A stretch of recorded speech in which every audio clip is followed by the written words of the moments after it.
Adeniyi, Ajisafe. We know that matches were played yesterday. Before we talk about today's matches, quickly, we just take a look at those two fierce matches that took place yesterday. Mali versus Tunisia, and also Senegal versus Sudan. What a match. A moment there. You look at it, 3-1 and also 1-1. That was the playing time. And afterwards, they had to go for penalty shootout. Mali edging Tunisia, and Senegal dealt with Sudan. Well, that's a good one for the Senegalese, because right now they've qualified and they are happy for making it to the quarterfinals. Not forgetting, taking a look at a man that has done well for himself when it comes to this tournament, even though he has not scored so many goals, but he has been assisting his team.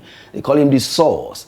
That's Sadio Mane. Experienced Sadio Mane. And alongside the Malian goalkeeper, who was able to do wonder yesterday. He actually won the man of the match. Let's have that's Djigui Diarra. Beautiful smile there from Djigui Diarra. These are the heroes of those matches yesterday. And with me in the studio, of course, yesterday was a pastor, but today is Guardiola. I have Oppa Josiah here. Good to have you, Oppa. Good to have you too, sir. And I also have Nuel, Samson. I call him the chubby one. The chubby one. Okay, let's take a look at yesterday's performances from those four nations.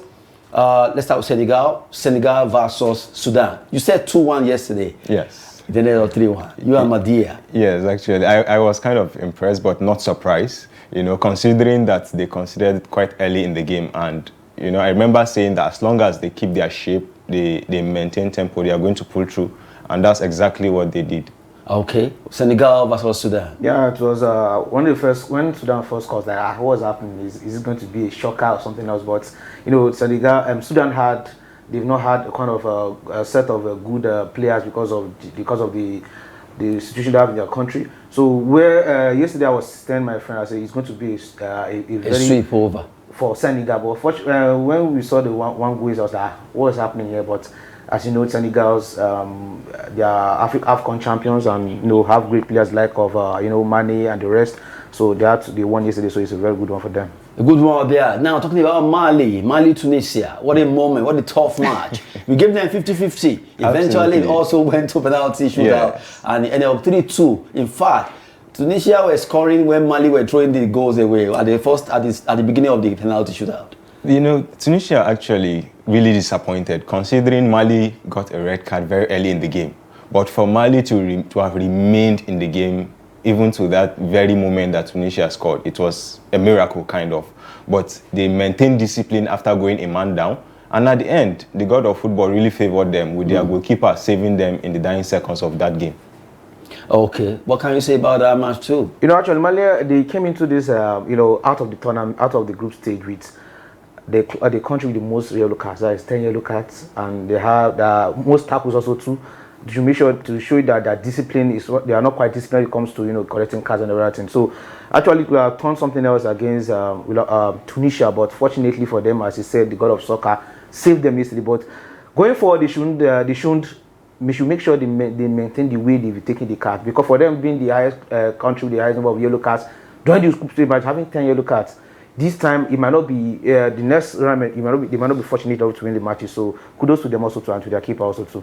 Well, that's it concerning those two matches played yesterday. For Mali, the crossover, they'll be facing Senegal next. Tough one is coming there. But right now, we go to the market. Let's see our sponsors for the father. They push this, and we're coming afterwards, after the timeout. My name is Dr. Habib Atandani Fawoshe, Chairman of November Cubes Group. Let's come together as one Nigeria, from the savannas of the north to the coast of the south, our heartbeat as one for the Super Eagles. Let's celebrate our diversity and unite for victory. From all of us at November Cubes Group, we do wish the Super Eagles all the best at the AFCON. Bring them the trophy, guys. Kindly do visit us today and discover a world of luxury, comfort, and tranquility. At November Cubes Group, we're not just building homes, serving meals, or offering hospitality business. We are creating a lifestyle that is perfect for families, professionals, and entrepreneurs. Thank you, and we look forward to welcoming you soon.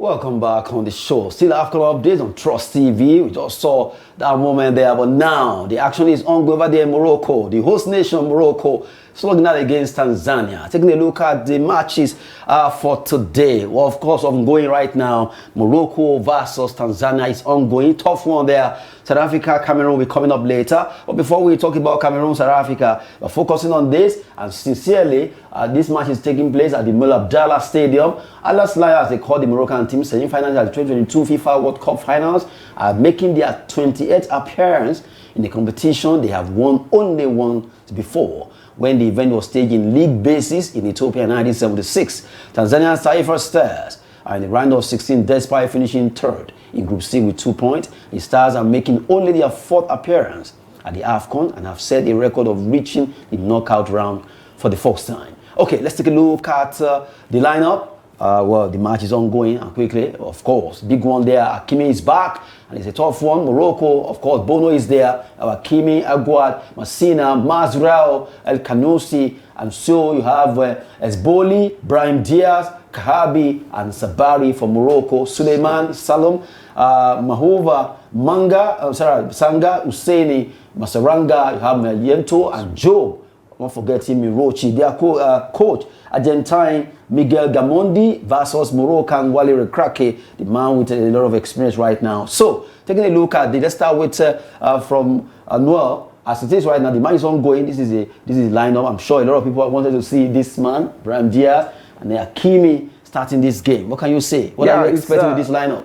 Very fantastic lineup. El Kabi and Diaz are actually, if I'm not mistaken, having 2-3 goals in the tournament so far. And makes the attack very potent. Now we have the captain Hakimi who plays for PSG. He didn't start the tournament because of injury, and we have him back. We have Mazuri from what do call Manchester United, which they're actually missing now in the team. So by all form of by paperwork and everything, you can see the Moroccans are much more having the advantage more than the Tanzanians. This is the first time Tanzania is getting to the knockout stage, and you can see they struggled.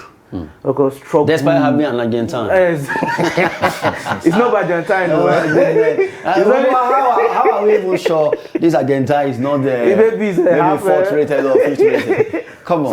So you can see what we call Yoruba tiraka to qualify. They struggled to qualify because the third place are best. That's why they qualified with. So by all means, by everything, you see the Moroccans are actually supposed to win this match clean.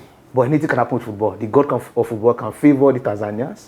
Well, but these guys are hosting it, so what do you expect? They have to make sure they win. I think that's their mindset, to win. And also, they are hosting it, also they want to win the tournament. But either they get to the final, they beat Nigeria, they're going to deal with them the way the female dealt with their female team. Well, let's wait and see. Although we know the home support, the stadium will be boisterous right now as they fail at least playing against Tanzania and Taifa Star. They need to grow thick skin. Now, Oppa, Josiah, are you expecting a shocker in this game? Not at all. Like, everything is speaking loudly in favor of Morocco. Now, this is a team that's almost qualified for the semi-final in the World Cup 2022. And then they have a very great goalkeeper in Bonu. Hakimi coming back from injury is a big boost. They have been performing for a very long time together. So they've gelled as a team, playing as a system. So regardless of who comes into this team is the team to beat. They are the #1 favorite. They are the host nation. So I don't see any shocker coming up. Unlike yesterday's game where I predicted close game and then Senegal. But this one is more like a smooth ride, considering that in this matchup between these two nations, there have basically been no draw. Now, going by history, Morocco has won 6 out of 7 possible games to Tanzania 1. And then for the fact that Tanzania barely score goals is another issue. So even if they should get a chance, there is somebody at the back that will prevent goals from going in, which is Bonu. And they will barely get chances in this game. But if they should, I expect that they should put in a great conversion rate for this game. But then, anything can happen in football, just like you said. But anything on this particular day, I don't expect that anything to happen. Now, taking a look at what you just said, they've only won once. Morocco 6 times against them. Head to head, it shows that they've dominated Tanzania for ages. Every time they met, and after 7 times, Tanzania managed to win 1. They won 6 and no draw yet. And from the way it is, both of you tilt towards that Morocco should wipe them out in this encounter. Well, anything can happen. It's still goalless after 11th minute over there in Morocco, between Morocco, the host nation, and Taifas of Tanzania. We'll be looking at the game ongoing right now. Who is going to win? Morocco, they have the support of their fans, shouting, chanting, supporting them, and everything is going on well right now. And it's still open because it's going to be 90 minutes. Mali, Tunisia, it was a tough moment. Okay, now, taking a look at the fact that Morocco, they have their captain, fantastic back, Hakimi. Hakimi is back, and his presence alone will add that boost to the other players. Brahim Diaz has been doing a wonderful job since Hakimi was out, but now that Hakimi is back, it seems, are you expecting Hakimi, at times he scores, are you expecting a goal from him tonight, or rather right now? Well, I wouldn't be surprised. He's a defender that have got goals in him. So it's either he scores or give an assist. But either way, I know that he's going to positively impact this game. Okay, impacting positively is also a good one for Morocco, who are trying to see how they can make it. But it seems to some extent, if you check their record, they've only won AFCON once. And then it was even on league basis. Are you seeing Morocco winning this tournament? If you could check Morocco for the past, let's say 4 to 5 years, both the female and the male team, you can see the level of improvement in their way they play football. I think the first time an African country would get to the semi-final, it was through Morocco.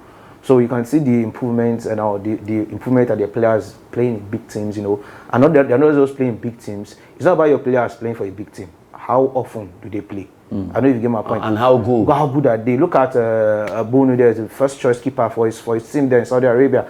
Hakimi, you can see, and other players, you can see how good they are playing for the teams and how perfect they are. You can see how they are gelling well when they play the game. But, I don't know. I think Nigerians will stop them. I will still maintain my best. If we meet the Moroccans, we'll still stop them. But definitely they are still trying their best to make sure they win this tournament, because I think the number of the amount they spent on investment and everything, they want to make sure they have, a reward for it, is them at least having a cup to reward all those investment they've done for over the years. So it's a good one. For Hakimi, he's back from injury. I don't know.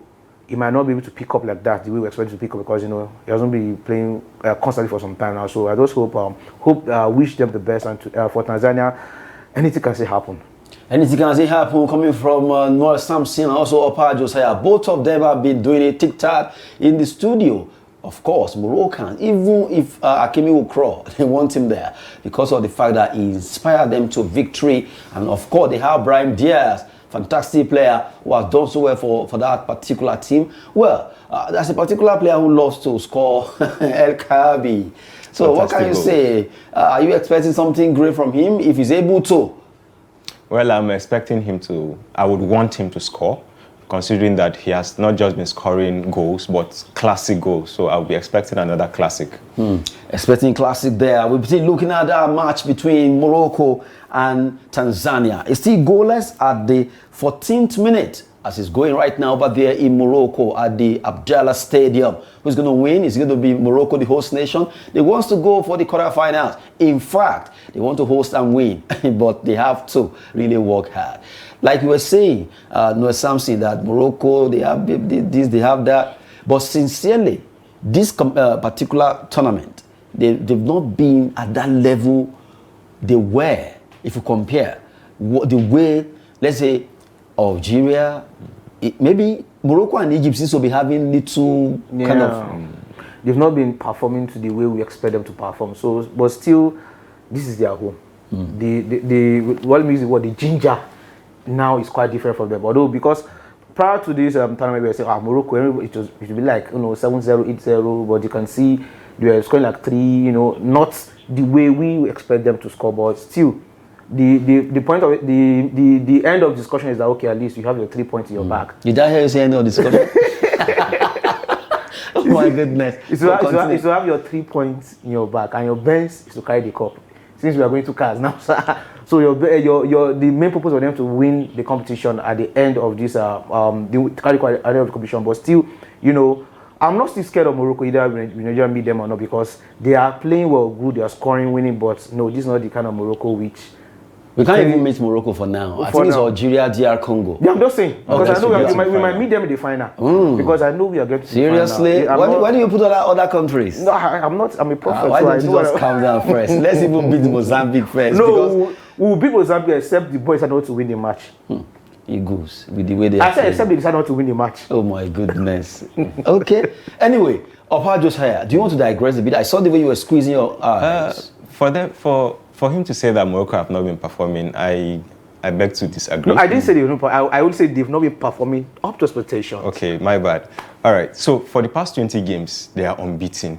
You know, despite the fact that, despite getting all the results. Okay, maybe let's say in this AFCON, yeah, Morocco didn't. You know, they didn't come with one thing. A lot of expectations have been that this team. Come on. Yeah, they didn't come with one thing, and that is that fear factor.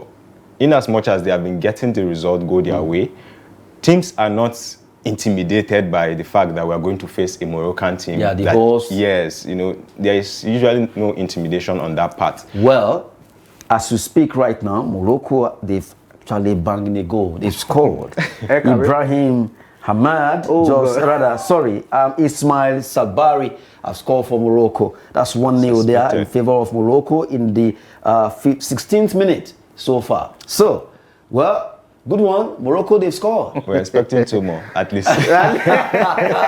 But don't be surprised. They might get this, probably this 1-0 to the end, 90 minutes. Then the Tanzanians will equalize at the end of the before you know, we go to penalties. I know for Hakimi will lose his penalty. Wait a minute. I understand that part. As a Nigerian, you wouldn't want that to. That goal has been cancelled. Oh, okay. The goal has been cancelled. Seriously, it has been cancelled. I just checked back. So right now the game is in 17th minute, but the goal is out. I'm actually seeing the Tanzania one is happy. I'm actually seeing it. Probably end of the match is penalty shootout. Then before you know, I believe it won't get to that penalty shootout then. Well, but I think to some extent I kind of enjoyed the penalty shootout. That is because it's not your team. But as long as Nigeria will participate in the penalty shootout, we wouldn't want to be in that position. I know we are not too good at that, but really, I really enjoyed that Mali Tunisia. That is my teacher. Nigeria penalty. That's as a neutral. You enjoyed it as a neutral person. Okay, right now it's still 17 minutes and it's goalless because the goal scored by Ismail was cancelled by the referee there. But right now, let's quickly cross over and talk about the match that will be coming up by 8 p.m. Of course, South Africa, Bafana against the indomitable Lions of Cameroon. Well, taking a look at the two nations now, champions on home soil in 1996, Bafana, we fancy their chances against a Cameroonian side that entered the tournament in chaos. Cameroon have won the title on 5 occasions.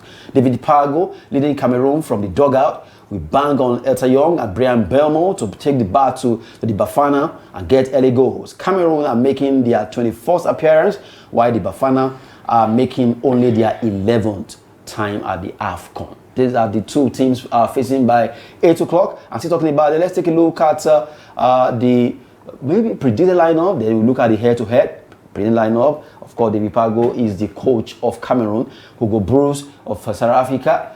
Then you have a Pasi Koto. We have Wu, Namaso, Yongwa, Kufane, Badeba, Karen. That's Chamadu, Malone, and Belmo at the front alongside Kufane. And you have South Africa, of course, Foster, Mbule, Mufakang, Sitole, Modiba, Mbokazi, Williams, of course, is in goal. Gizane, you have Mokoena, experienced player, Mudau, and Apolis. These are the players, of course, not forgetting Mbule. This is the at least predicted lineup. Let's take a look at the head-to-head before I'll come back to both Oppa Josiah and Nuel Samson. Well, looking at look at it, Cameroon dominated them twice. They draw. They met twice, ended up in draw. So if you look at this particular one that is ending draw, because yesterday I remember the same Mali Tunisia looked like this. Yes. It looks like this before they played. It was in fact, you and Madia said 50-50. Are you saying 50-50 this time around? I'm actually not seeing a 50-50. So what are you saying? 60-40? Now, just like you rightly pointed out from the beginning, the Cameroonian team is in disarray, considering they just hired David Pago a few weeks to the tournament. They've been having internal issues. Yes, and for the fact that the team is not scoring goals, and a team that does not score goals cannot win a match, except maybe for Mali that have performed magic throughout the tournament. But then, let me use this term, anything can happen. But the South Africans can give this Cameroonian team a run for their money. That is, if they do their diligent work. But then they were also lucky in the group stage, giving it up for late goals, drama, and the rest. But I just hope that Cameroon will do their best as a West African team. I will definitely go with Cameroon. But then, South Africa, this is their game to lose. A game to lose for South Africa. Well, are you starting with Cameroon? We are neighbors. Maybe you should support them. It's going to be really tough, You don't support Cameroon? It's going to be a really tough one because, despite the Cameroon team being in chaos, they still ended up from the group with 7 points. While even the ones that are even in organization, everything's organized, they lost to Egypt and came out of the group with 6 points. So it's going to be a very tough one, a very strong match, because either we like it or not, these guys are trying to discover that they have a very good league, a better league than the Cameroonian league in South Africa. So you would like to try to make that dominance. Okay, we having a good league. Okay, it has to show in our national team also too. They want to do the match, same as the Cameroons also to want to go win the match to prove that okay. I think we like it will be on the head. Prove me wrong. So that they would know that okay, me sacking your former coach is a good one. Yes, so he wants to. The pressure is also on them. Prove me wrong, prove me right. I mean that what I did is the right thing. So it's going to be a very tough match. I'm saying this match that's going to end in penalty. A penalty. Well, for this one, just like Mali, Tunisia. Well, for you actually going with Cameroon. I'm going with Cameroon actually, but I just hope that the Bayer Leverkusen striker Kofane will put in a show in this game. He has not really turned up, but I just hope that this will be the game that he will turn up when it really matters. At least be part of the celebration there at the Al Madina Stadium. Coming up by 8 p.m. Big one between Bafana and the Indomitable Lions. A lot of Nigerians don't like Cameroon because twice they stopped at the final, 2002. But we still prefer that as South Africans. No, seriously? South Africa, they are wise, they should not go further. They can't go further. Seriously? What if they shock you tonight? We are allowed to be shocked, but we also have to hold ourselves together. They should just go home and let Cameroon continue. Are you taking it personal against South Africa? Yes, it's very personal. Seriously? You see them, you see Ghana. No. No, Ghana's case is like this. We love each other and we hate each other. Right? The Ghanaians knows that they and Nigerians are almost the same in everything. Music, lifestyle, everything. Just that it seems to be more, But sincerely, we love Ghana. Ghana loved us. But when it comes to football, entertainment, come on. Banter. No, banter. We are enemies. You are enemies. That music, we know. We are better than music. Okay, football. Movie, we are better than football. Can you compare Nigerian league and that? They are going to the World Cup. They are not going. We swap it. They are not here. We win this tournament. They can win the World Cup. So who says they cannot win World Cup? Ghana. My goodness. Anyway, we're having a moment in the studio, and really the match between Morocco and Tanzania is still goalless, and that match is getting tougher and tougher. Tanzania are growing into the game, and they are giving Moroccans tough time in that encounter. But right now, let's do something. Let's cross over quickly and look at the road to the final. Let's add that road to the final. As it is right now, Tunisia and Mali ended up favoring Mali and Senegal. After Senegal defeated Sudan, they meet themselves, Mali, Senegal. Now, take a look at it. South Africa, Cameroon, and Morocco, Tanzania. Whoever wins there will face whoever wins here. So, let's assume you picked Cameroon. You are not sure who you are picking. Yeah, I'm not sure. Yes. So, whoever wins there will face Morocco and Tanzania. On our own angle, of course, we have Nigeria, Mozambique facing Algeria, DR Congo winner. While Egypt, Benin Republic will face Cote d'Ivoire, Burkina Faso winner. This is a tough one. Road to the final. Anybody that wins this cup this year, the country has really done well because they consider it very tough thing, either like it or not. Because from this stage now, after anybody that wins from this stage now, man, is going to face. Okay, let me cut it in a different way. Mali, Senegal, Oppa, Josiah. Who will win this battle? Senegal. Senegal. The Malians are growing into this tournament against all odds, quietly. They have actually been riding on what I will term luck, but it's all down to sheer discipline, sheer commitment to defend the badge. But then I see them run out of luck against this Senegal team. Okay, we'll wait and see. Now, finally, before we wrap it up, what is scoreline? Morocco, Tanzania is ongoing right now. 3-0. 3-0 for Morocco. What about you? It's a tough one, but we have to go now anyway. A tough one there. Thank you so much, guys. I'm Adeniyi, Ajisafe, and I'll actually be leaving you with our sponsors. Thanks for watching. My name is Dr. Habib Atandani Oshe, Chairman November Cubes Group. Let's come together as one Nigeria from the savannas of the north to the coast of the south, our heartbeat as one for the Super Eagles. Let's celebrate our diversity and unite for victory. From all of us at November Cubes Group, we do wish the Super Eagles all the best at the AFCON. Bring them the trophy, guys. Kindly do visit us today and discover a world of luxury, comfort, and tranquility. At November Cubes Group, we're not just building homes, serving meals, or offering hospitality business. We are creating a lifestyle that is perfect for families, professionals, and entrepreneurs. Thank you, and we look forward to welcoming you soon.